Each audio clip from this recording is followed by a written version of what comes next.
We have all heard the familiar leaflets of 3, leave it be saying about poison ivy. But how do you identify it in the winter when there are no leaves? Poison ivy is still quite capable of giving you an itchy, painful rash even after its leaves have fallen for the year. The absolute worst case of poison ivy I have ever gotten was in the winter time when there were no leaves present, which just highlights how important it is to be able to identify this plant when it doesn't have any leaves.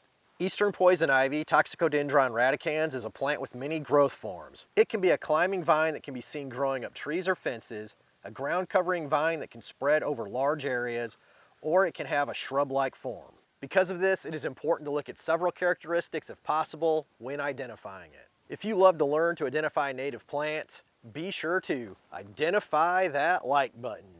One of the most visible clues that a leafless plant is in fact poison ivy are the whitish berries that persist into the winter. There are a few plants that have persistent white berries, and if they are present, a quick look at the buds can confirm that the plant is in fact poison ivy. Poison ivy has very distinctive buds. The leaf buds are shaped like a flattened and stretched chocolate chip with a small bump at the base.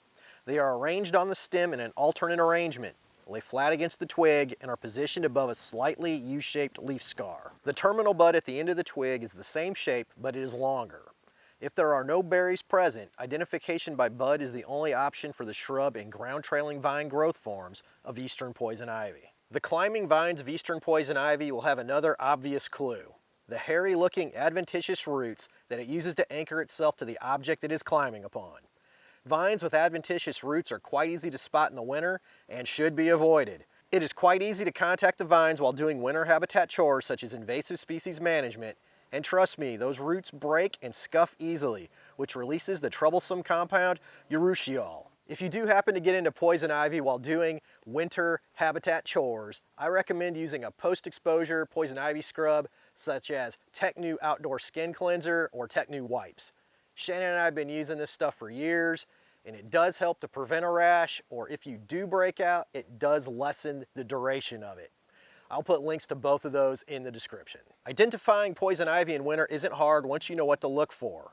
The same can be said about telling poison ivy apart from its many lookalikes, one of which is box elder.